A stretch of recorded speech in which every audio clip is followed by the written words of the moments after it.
इस वक्त 20 मिनट का मंजर कुछ यूं था। सरबराही चीज पर मीर सिकंदर अली शाह अपने पूरे जलाल के साथ बैठा था। टेबल के इर्द गिर्द पूरी टीम थी। बासत हमजा शाह, वासिफ अफर फरहन और कबीर शाह के साथ वाली चेयर पर विराजमान थे। वासिफ ने अपने आदमियों से सारी ड्यूटी निकलवा दी थी। 10 बजे शब से 50 लड़कियां बाहर भेजी जानी थी। वहां इन लड़कियों के साथ क्या होता ये सोच ही सुहाने रो थी। इस वक्त जिसकी नजर मीर शाह पर पड़ती एक बार तो जी जान से कांप जाता। सभी के कश लेता, सोख आंखें सोख चेहरा, आंखों में सरपन लिए नजरें सामने स्क्रीन पर महफूज किए जहां वासिफ सारी मालूमात दे रहा था। मीर शाह ने हंकार भरी घड़ी 8 बजा चुकी है। साहल पर जगह जगह कालिया के आदमी असलहे से लेस हुए। दोनों बुआज हरी और आज इन लड़कियों को आजाद करवाकर कालिया के आदमियों की धचिया उड़ा दे दे। किसी कसम का डर और खौफ नहीं होना चाहिए। अंडरस्टैंड इससे सब पूरी टीम के एक जैसा यूनिफॉर्म पहने, ब्लेड पेंट शर्ट, पिशानी पे ब्लेड रुमाल बांधे, ब्लेड जैकेट और ब्लेड की शूज पहने बढ़कर तैयार जवान मुल्क की हिफाजत के लिए कमांडो सीट को लग रहे थे, जो अपने मुल्क की अजब बचाने के लिए किसी भी हद तक जा सकती है। मीर सर कितने हैंडसम लग रहे हैं। नाफक की जबान पे खुजली हुई हमजा ने भी तईद की। रुमाल से चेहरा को छुपाए गनज उठाए अल्लाह को याद करते मिशन पर रवाना हो चुके थे। साहिल समंदर पहुंचते ही मीर सिकंदर अली शाह ने किसी को संभलने का मौका दिए बगैर एक हाथ से रिवॉल्वर उठाने और दूसरे हाथ में एक आला रस्पीर जिसे वो अपने अंगूठे और 2 उंगलियों के दरमियान महारत से के जिस्म के आजा का बने चला। तभी महारत से दन चलाता हर एक को ढेर करता जा रहा था।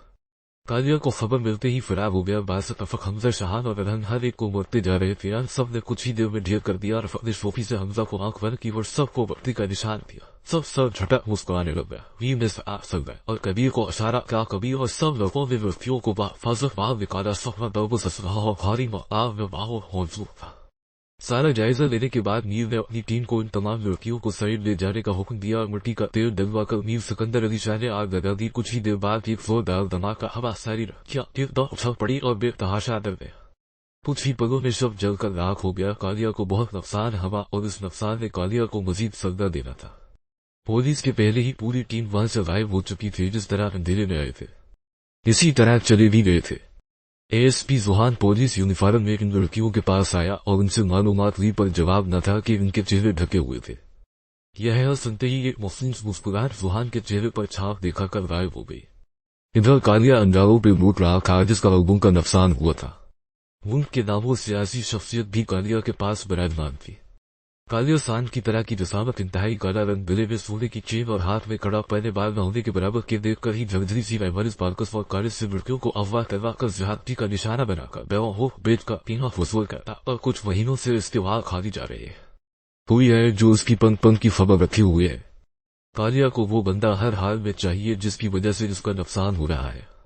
कौन है वो हरामजादा जिसने कालिया पे हाथ डाला? कालिया हम कोशिश कर रहे हैं पर अभी कुछ पता नहीं चल रहा। इतना बोला ही था कि कालिया ने इसका भेजा पड़ाकर हमेशा की यह खामोश करा। सियासतदार डर कर पीछे टेबल को दूर उछाला और बैठकर अपनी गर्दन दाएं बाएं चटफाई, ख्याल में ही नींद से मखातब हवा तो कल का छोकर नींद बड़ी ये को मार देगा।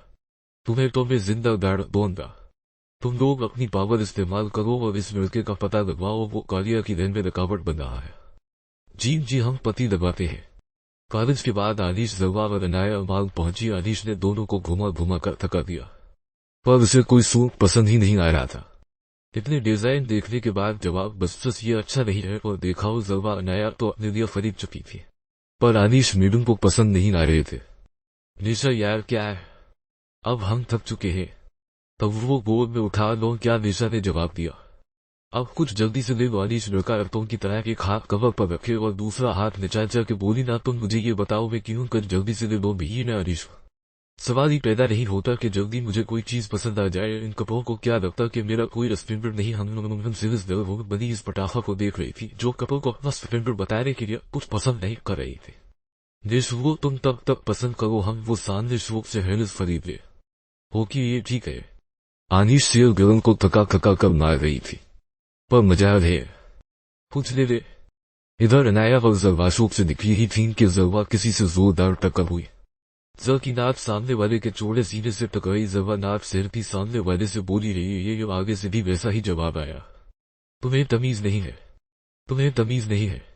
सामने से वैसा ही जवाब जरवा को मिला। जरवा देख कर नहीं चल सकते, देख कर नहीं चल सकती। आंखें हैं के बटन। लड़के ने भी वही जुमला दोहराया, आंखें हैं कि बटन, आंखों का इस्तेमाल क्या करो, आंखों का इस्तेमाल क्या करो। सामने वाले को शरीर की तपी हुई लड़की को दबाने में मजा आ रहा था। क्या है, तुम मेरी निकल कर रहे हो, क्या है, तुम मेरी निकल कर रही हो। भाग में जाओ बनाया होनक बनी इनकी बड़ा देख रही थी। जोबा पील पटकी आगे बढ़ गई। पीछे कबीर खान मुस्कुराने लग गया। वो गुजर रहा था कि अचानक नजर इस लड़की पर पड़ी जो जन्मदिलाई उसी मुंह पकाए इधर ही आ रही थी। इससे पहले कि कबीर आगे बढ़ता उसकी टक्कर जरबा से हुई। तभी इधर हादी के लिए गफट लेने आया था। मुस्कुराता हवा बालों में हाथ फेरता चला गया। आदिश जिसे रिंदा रिंदा करके एक फराक पसंद आ ही गई।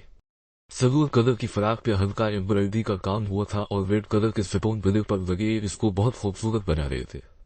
साथ ही एक लॉन्ग दोपट्टा जिसका रंग रेड मेहरून और किनारों पर गोटे का काम और छोटे छोटे सिपोन नुमा मोती लगे हुए थे। बोला शबा अनीश मेडन की पसंद लाजवाब है। शॉप से बाहर निकली तो कुछ गैर मामूली सा एहसास हुआ। थोड़ी आगे जाने के बाद एक लड़का देखा जो उसकी तरफ पश्चिए खड़ा था और सामने एक आदमी हाथ जोड़े कुछ कह रहा था। देखते ही देखते लड़का इस आदमी की गर्दन काट चुका था। आधी आंखें फाड़े सामने के मंजर को देख रही थी। इसमें भागने की हिम्मत ही नहीं बची थी। सामने खड़ा लड़का इसकी मौजूदगी से बिल्कुल अनजान नहीं था। एकदम मुड़ा और उसे पकड़कर दीवार से लगा गया। आधी सांस वो के सामने देख रही थी। अचानक लड़के की नजर इसके तल पर पड़ी और तल को अपनी उंगली से छोड़ दिया। आधी आंखें नीचे सांस रोके खड़ी थी। लड़का इसके करीब झका और कान के पास फनकारा, सांस लो।